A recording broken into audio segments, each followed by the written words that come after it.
How to use the Vortex trading strategy.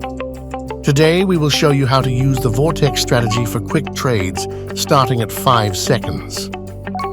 This strategy is based on using the Vortex indicator developed by Etienne Botteiger and Douglas Siegel in 2010. The indicator consists of two lines, positive vortex line and negative vortex line, which help to determine the beginning and end of the trend. How to set up the Vortex indicator for quick trades.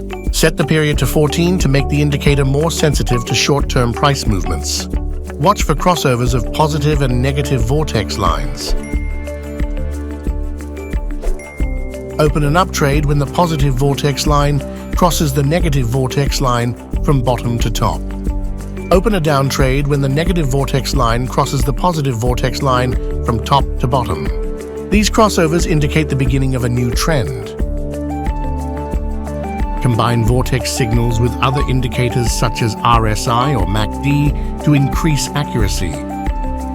You can learn how the RSI and MACD indicators work in these videos. Happy trading on Pocket Option. Try it now. Follow the link in the description.